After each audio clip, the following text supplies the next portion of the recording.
Assalamualaikum warahmatullahi wabarakatuh teman-teman. Hari ini kita mau mencoba untuk mengkultur kutu air dengan cara lain. Katanya dengan cara ini itu cocok banget di musim hujan. Jadi karena dia tidak terlalu bergantung dengan cahaya matahari. Dan katanya ini lebih awet dibandingkan yang sebelum-sebelumnya kita pernah mengkultur menggunakan green water, atau kita pernah mengkultur menggunakan air lele yang berwarna hijau. Nah sekarang kita mau pakai red water system atau air merah yang biasanya ada di lele.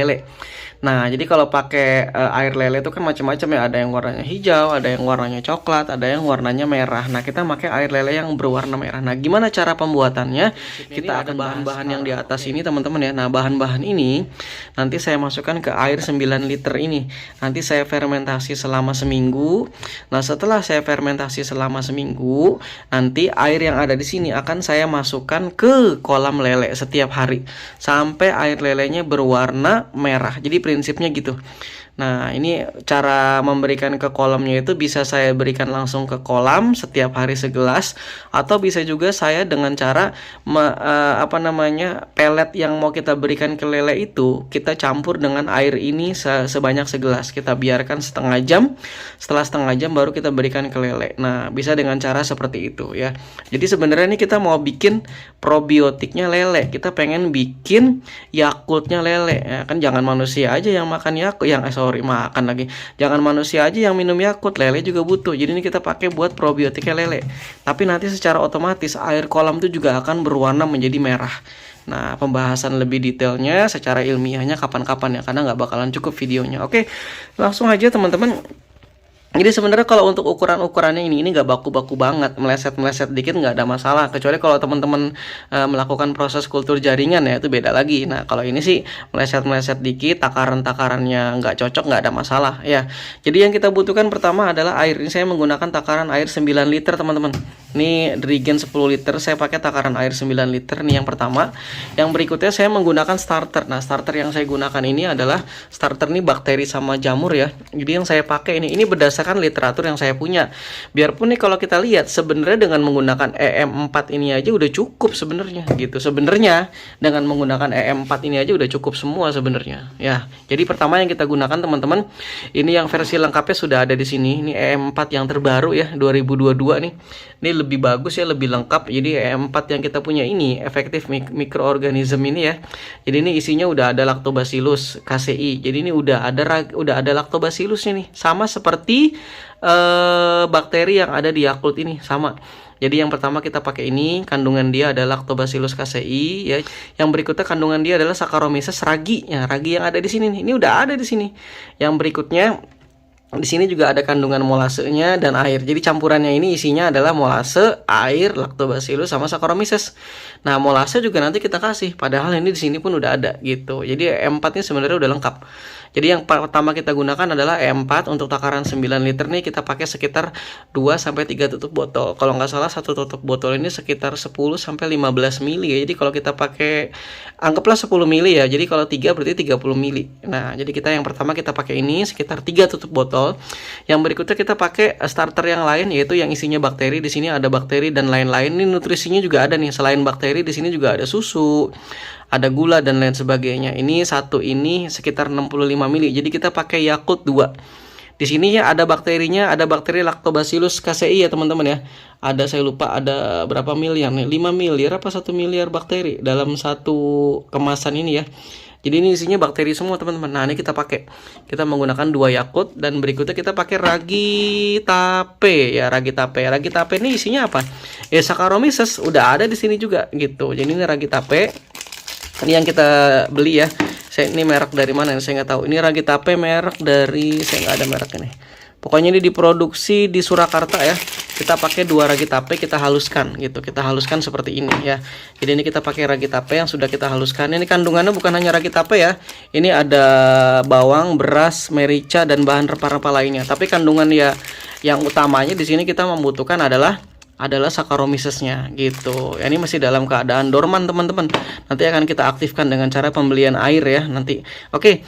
Jadi ini semuanya isinya starter semua, bakteri sama jamur. Nah, yang berikutnya kita butuh nutrisi teman-teman. Buat apa nutrisi? Ya, nutrisi ini digunakan buat makanan si starter ini. Biar starter ini jumlahnya semakin banyak, biar mereka semakin berkembang. Dan nutrisi ini juga akan kita gunakan sebagai makanan untuk kutu air nanti. Gitu kan, kita kan mau ternak kutu air pakai red water system. Nah, nanti di red water system itu ini molase sama ini air kelapa ya, molase sama air kelapa, dan satu lagi saya pakai dedek juga. Kalau mau ditambahin boleh, enggak juga nggak apa-apa ya. Jadi nanti ini akan dirombak menjadi ukuran yang lebih kecil oleh siapa? Ya oleh si bakteri dan jamur ini. Makanya nanti makanan si kutu air kita banyak, bukan hanya bakteri dan jamur. Ini kan sumber makanan buat kutu air juga. Ini juga bisa menjadi sumber makanan buat si kutu air gitu. Apalagi dengan dibantu mereka, maka ukuran molase ini menjadi lebih kecil. Ini juga menjadi lebih kecil. Jadi ibaratnya apa nih? Ini udah jadi monomernya. Jadi otomatis si kutu air tuh lebih bisa memanfaatkan fungsi ini dengan maksimal gitu. Nanti mereka jadi ukuran kecil nih. Ini banyak banget sama si molase, air kelapa, sama satu lagi nih teman-teman, ini dedek ini kandungan nutrisinya, kandungan makanannya tinggi banget. Apalagi kalau nanti kita dekomposisi, kita fermentasi menggunakan si bakteri sama jamur ini, ukuran mereka itu menjadi lebih kecil sehingga sehingga nutrisinya semakin meningkat. Jadi gara-gara didekomposisi dan difermentasi, makanan-makanan ini jadi lebih kecil ukurannya, sehingga si kutu air itu bisa memanfaatkan ini dengan lebih maksimal. Karena ini kandungannya bukan hanya karbohidrat ya teman-teman. Ini tiga ini bukan hanya karbohidrat nih. Ini proteinnya ada, karbohidratnya ada, asam aminonya banyak ya kan. Jadi bahkan ini di air kelapa ini kandungan hormonnya aja ada. Selain dia punya protein, dia punya karbohidrat, dia juga punya kandungan beberapa hormon pertumbuhan ya. Jadi beberapa hormon pertumbuhan ini ada di sini gitu. Nah, ini apalagi dedek itu bukan hanya kandungan karbohidrat ya yang tinggi, tapi proteinnya juga banyak gitu. Ini semua kan sumber makanan ya. Jadi makanya ini kalau seandainya tiga ini kita gabung, wah ini luar biasa. Makanya bisa jadi lebih awet gitu ya. Jadi gitu teman-teman ya.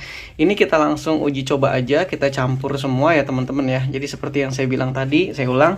Ini 9 liter, ini 2 botol, ini kita pakai 2 sampai 3 tutup botol. Ini kita pakai 2 butiran, kita hancurin ya, kita haluskan ya. Terus ini kita pakai 1 air kelapa, nggak usah banyak-banyak biar nggak boros ya. Mau pakai air kelapa tua, mau air kelapa muda nggak ada masalah ya. Karena yang kita ambil tuh nutrisinya ya, semakin muda nutrisinya semakin banyak, semakin tua nutrisinya makin habis gitu ya. Ini molase yang kita pakai terserah pakai berapa, tapi kalau dari beberapa sumber sih katanya pakainya setengah liter ya. Terus ini kita pakai dedek teman-teman bisa pakai setengah kilo ya minimal ya. Oke, kita campur aja semua langsung, nanti kita masukin ke sini. Ini udah nyampur semua. Tadi gue gak kasih lihat videonya karena susah ya, nih gue sendirian soalnya. Jadi ini udah gue campur semua teman-teman. Tapi saran gue mungkin ya, karena kita kan mencampurnya ada dedek, ada molase ya. Jadi kalau memang teman-teman pengen nggak ribet nih, kalau kayak gini nih kadang molasenya nempel di bawah nih, mendingan diaduk dulu di luar, dicampur dulu di luar, baru dimasukin ke dalam sini. Oke, gue campur-campur. Nah ini teman-teman aduk sampai merata. Kalau udah merata teman-teman, nanti ini tutup yang dalamnya dibuka aja gitu, jangan ditutup ya, karena nanti kan terjadi proses metabolisme ya. Jadi si bakteri, si lactobacillus sama si ragi tadi kan dia melakukan proses metabolisme. Nah, di proses metabolisme tadi termasuk salah satunya adalah proses dekomposisi, memakan ini, menghancurkan nutrisi-nutrisi tadi yang ada 3 tadi. Itu dihasilkan gas salah satunya. Dia menghasilkan gas salah satunya CO2. Nah, dihasilkan juga alkohol, ya kan macam-macam tuh. Jadi hasil dari fermentasi, hasil dari dekomposisi, hasil dari metabolisme yang saya sebutin tadi itu menghasilkan gas. Nah, gas-gas tadi itu kan akan dibuang. Nah, kalau seandainya ini kita rapetin, ini bisa mengembung nanti dan bisa meledak.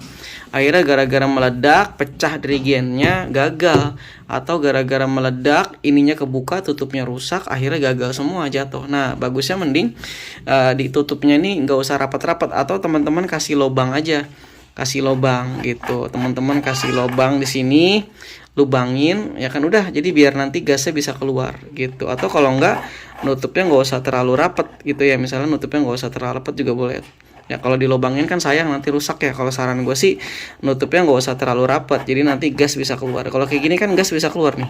Nah, gas bisa keluar. Jangan dikenain matahari ya teman-teman ya. Jangan dikenain matahari. Jadi di tempat teduh aja gitu. Di tempat teduh tunggu sampai nanti 7 hari. Nah, ketika sudah 7 hari itu insya Allah proses fermentasinya sudah lumayan tidak terlalu tinggi ya. Mungkin masih ada tapi tidak terlalu tinggi. Jadi sudah agak rendah ya. Jadi nanti ini bisa kita pakai langsung. Nah, anggapan ini jadi seperti probiotiknya si lele. Jadi nanti cara penggunaannya adalah ini kita taruh, kita ambil, kita buat merendam pelet yang akan kita berikan ke lele. Setelah terendam, peletnya selama 30 menit, masukin, kasih aja langsung ke lelenya. Lakukan itu setiap hari. Sehari sekali aja. Atau kalau enggak, bisa juga dengan cara lain teman-teman. Jadi setelah 7 hari nanti, air si red water, siapa namanya? Si probiotik yang udah kita buat ini, masukin aja ke sini. Masukin kira-kira 1 gelas aqua ya, ini nggak ada gelas aqua ya, pokoknya 1 gelas aqua atau mungkin bisa juga 1/4 gelas ini ya, ini gelas gede, masukin ke sini, masukin ke air lele, setiap hari 1 gelas, setiap hari 1 gelas sampai 7 hari. Nanti biasanya si air lelenya atau kolam lelenya akan berwarna merah. Nah, air lele yang berwarna merah itu bisa teman-teman gunakan untuk pakan kutir gitu. Jadi bisa dipakai terus ya. Jadi nanti kalau air lelenya tinggal sedikit, teman-teman tambahin air lagi terus ya. Kalau nanti udah kurang merah, kasih ini lagi. Jadi intinya gitu teman-teman ya. Jadi insya Allah ini cara ini bisa dipakai ketika lingkungan kita lagi musim hujan ya, atau ketika panas matahari lagi kurang banget gitu. Oke, gitu kira-kira teman-teman untuk pembuatan red water system pada air lele. Dan red water system tadi sudah kita racik, sudah kita tambahkan nutrisi tambahan ya, macam-macam nih, udah lebih banyak nih. Nah, bisa kita berikan ke kutu air kita. Oke, semoga bermanfaat untuk pembuatan red water system. Terima kasih, semoga bermanfaat. Assalamualaikum warahmatullahi wabarakatuh.